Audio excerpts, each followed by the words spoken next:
Ruby Frank, la influencer que escondía un infierno en casa.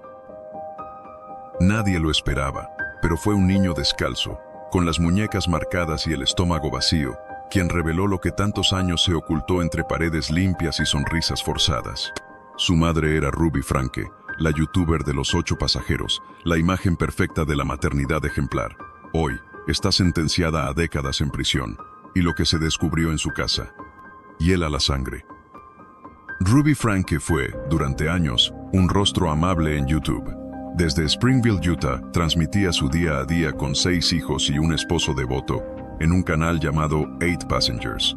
Su lema: disciplinar con amor y fe. Su misión, según decía, era compartir los valores de su fe mormona a través del ejemplo familiar. Con millones de seguidores y cifras astronómicas de ingresos, se convirtió en una referencia del family blogging, pero la realidad era otra.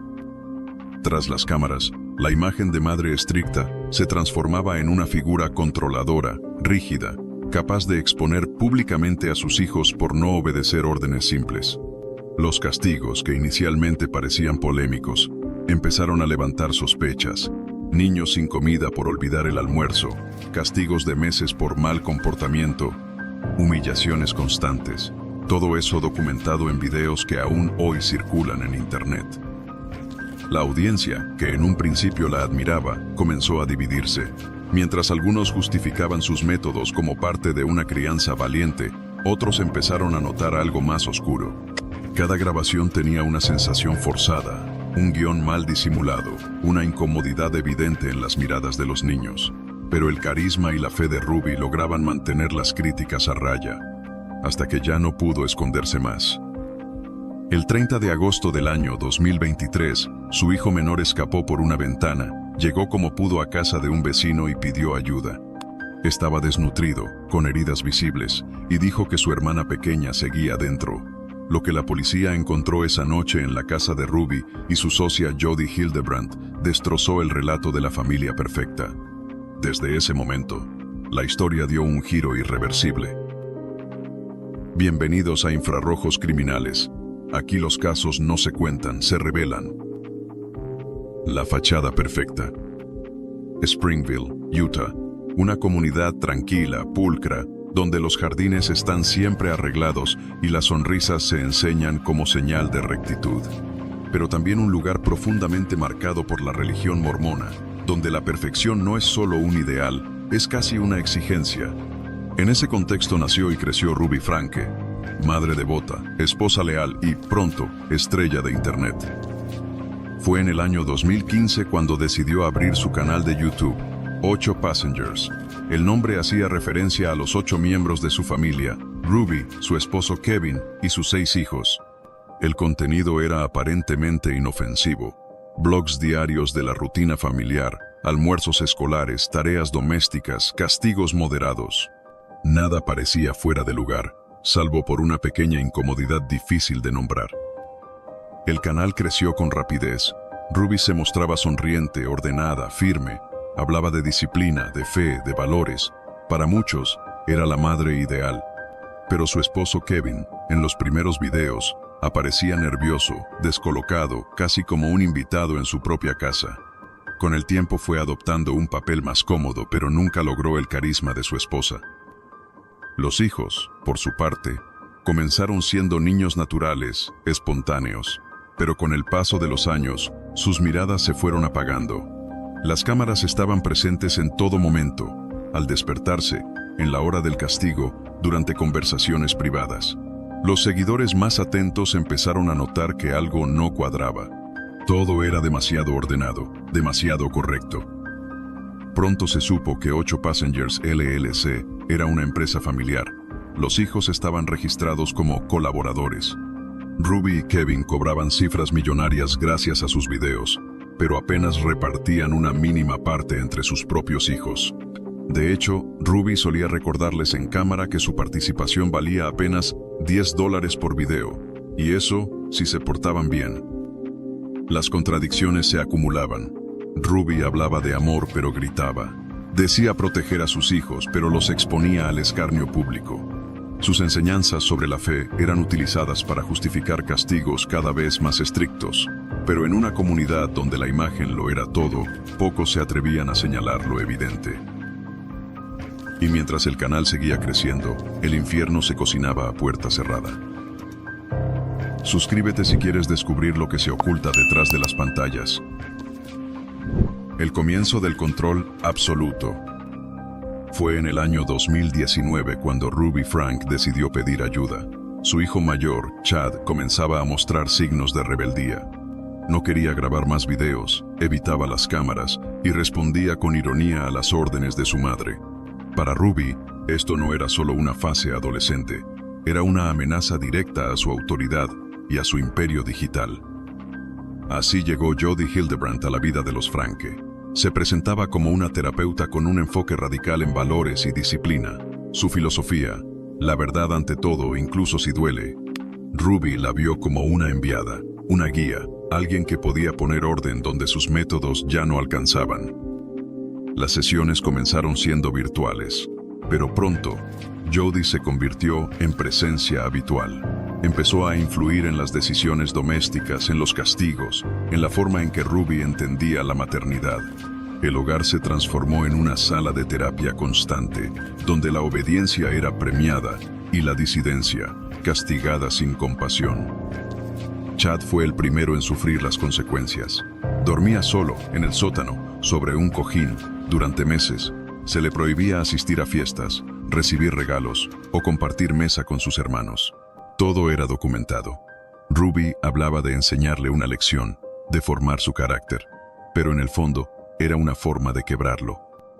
Jodie reforzaba esa idea con discursos severos, casi fanáticos. Para ella, cualquier falta de obediencia era una señal de corrupción moral. Según su criterio, los hijos no eran individuos en formación, sino criaturas manchadas por la debilidad que debían ser purificadas. Las hijas mayores comenzaron a preocuparse. Shari, la primogénita, notaba un ambiente cada vez más hostil en casa. Intentó hablar con su madre, quiso frenar la espiral, pero Ruby ya no era la misma, solo escuchaba a Jodie. La familia comenzó a fracturarse. Kevin, el esposo, parecía cada vez más ausente, y la audiencia seguía mirando. Algunos notaban lo extraño, lo cruel. Comentarios preocupados comenzaban a aparecer, pero la mayoría aún veía a Ruby como una madre estricta, no como una mujer al borde del colapso. Las plataformas tampoco actuaron. YouTube mantuvo el canal activo, las visualizaciones crecían, y mientras tanto, dentro de casa, el control se volvía absoluto. Radicalización y aislamiento. Cuando Ruby se convenció de que su hijo Chad estaba contaminado por la rebeldía, redobló sus métodos. Ya no bastaba con castigos. Ahora todo debía ser corregido espiritualmente. Y para eso, Jodie Hildebrandt era la única voz autorizada. En ese punto, lo que era una familia funcional en apariencia, se convirtió en un sistema cerrado, impenetrable. Ruby empezó a aplicar las enseñanzas de Jodie como dogmas. Las emociones eran vistas como señales de debilidad, el sufrimiento como vía de redención y el dolor como método de corrección. Poco a poco, dejó de confiar en su entorno, en sus padres, en sus hermanas, en sus hijos mayores. Solo Jodie era confiable, solo ella hablaba con la verdad. Fue entonces cuando decidió mudarse a la casa de su mentora. Se instaló en la habitación de Shari, su hija mayor, como si el vínculo materno ya no importara. Desde ese momento, los dos hijos pequeños quedaron totalmente aislados. No iban a la escuela, no tenían contacto con nadie fuera de ese mundo cerrado. No había amigos, no había juegos, solo normas, reglas y castigos. El canal familiar dejó de existir. En su lugar, nació Moms of Truth, un espacio aún más rígido, donde Ruby y Jodie difundían sus ideas con una frialdad escalofriante. Hablaban de obediencia absoluta, de valores, de moral, pero lo que transmitían era control, miedo y fanatismo. En uno de los videos, Ruby afirma con orgullo: "Amo más los principios que a mis hijos". En otro, defiende castigos físicos y humillaciones como herramientas para salvar almas. Todo estaba grabado, todo se publicaba, y sin embargo, la censura nunca llegó. Mientras tanto, Los vecinos comenzaron a notar lo que pasaba. Los niños ya no salían al jardín. La casa estaba siempre en penumbra. Ruby apenas aparecía. Cuando lo hacía, era para salir rumbo a casa de Jody. A veces, según testimonios, dejaba a sus hijos solos durante días. Shari, la hija mayor, intentó intervenir. Alertó a las autoridades, pero sin pruebas físicas, la denuncia fue desestimada. Legalmente, no se podía hacer nada, y esa decisión pudo haber costado la vida de 2 niños. El aislamiento se convirtió en encierro, la educación en adoctrinamiento, y la maternidad en un régimen de control extremo. Lo que un día fue un canal familiar, ahora ocultaba un infierno cuidadosamente editado. El día que todo estalló. Era una mañana calurosa de agosto. En una zona residencial de Evans, Utah, un niño de 12 años corría descalzo, con el rostro pálido y heridas visibles en brazos y muñecas. Golpeó la puerta de un vecino con desesperación. No pedía ayuda para él, pedía ayuda para su hermana pequeña, que aún estaba encerrada. Tenía miedo, tenía hambre, tenía marcas. Tenía la mirada de alguien que ha vivido demasiado para su edad. El vecino no dudó. Llamó al número de emergencias mientras intentaba calmar al niño. En la grabación, que luego sería clave en el juicio, se oye cómo el hombre rompe a llorar al describir el estado del menor.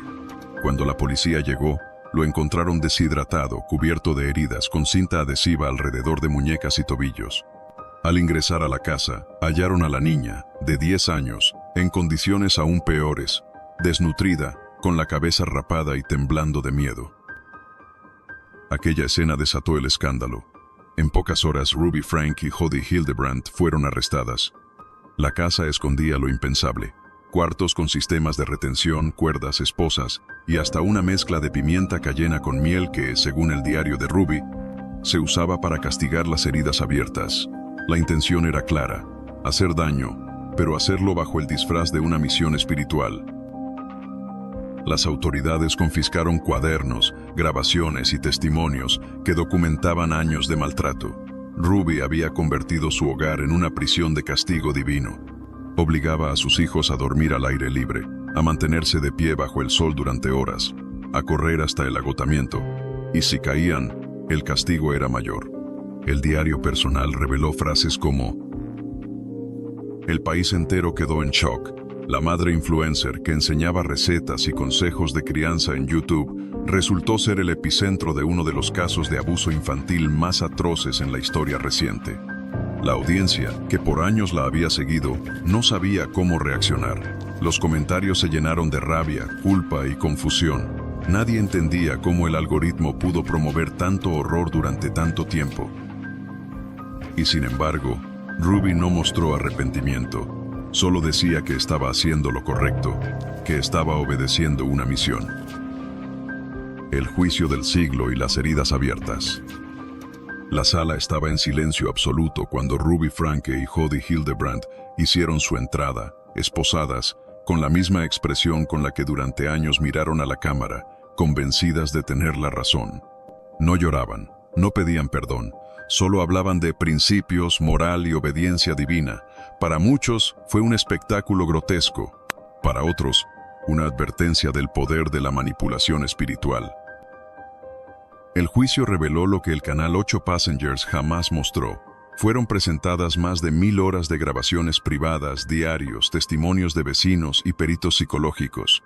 Se detallaron los castigos físicos sistemáticos, la privación de comida, los encierros prolongados, la humillación diaria, los discursos de culpa y fuego eterno. Los fiscales fueron tajantes. Ruby y Jody habían creado un sistema de adoctrinamiento basado en el miedo. No se trataba solo de castigos físicos.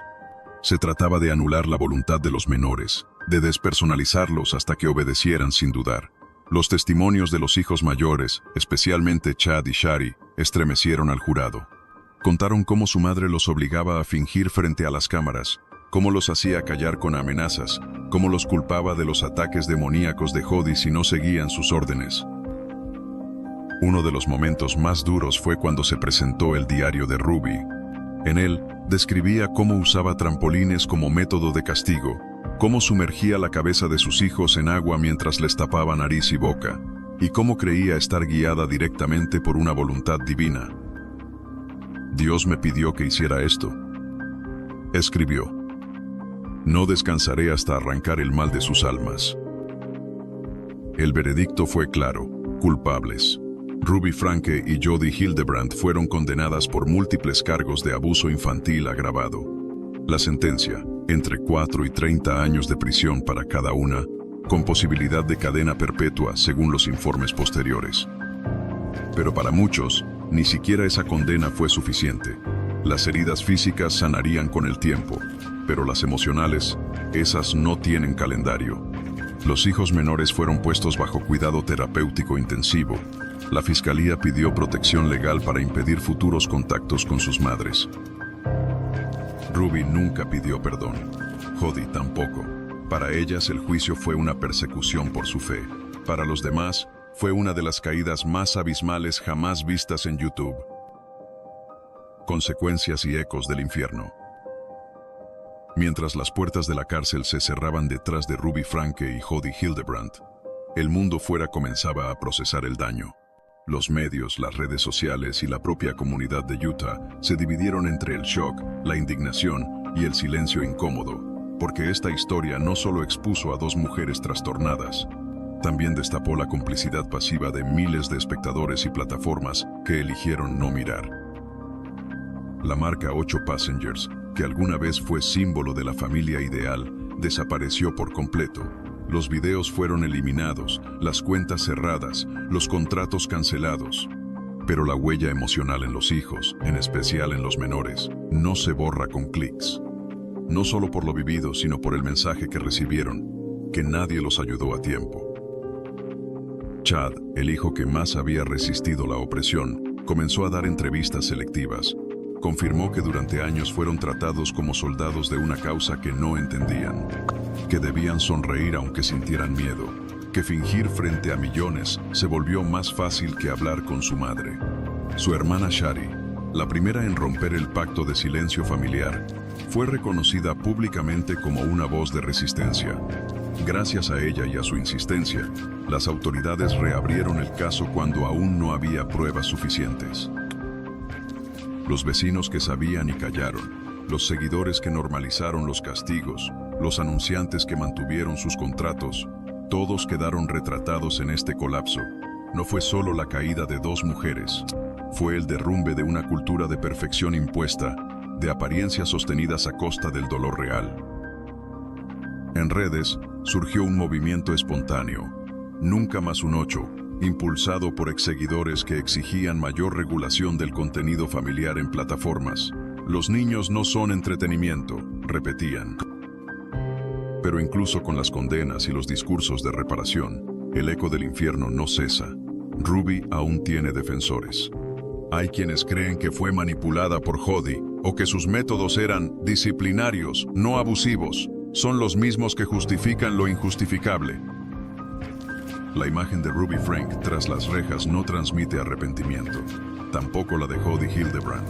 Sus rostros serenos y fríos no reflejan el infierno que dejaron atrás, pero sus hijos sí. Ellos son la verdadera prueba de lo que ocurrió. Miradas perdidas, gestos rotos, testimonios que estremecen. No hay redención posible que devuelva lo que se quebró. En los últimos meses, las instituciones han intentado presentarse como parte de la solución. Sin embargo, muchos se preguntan, ¿dónde estaban cuando los niños dormían atados, desnutridos y temerosos en una casa vigilada por cámaras? ¿Cuántas denuncias se ignoraron?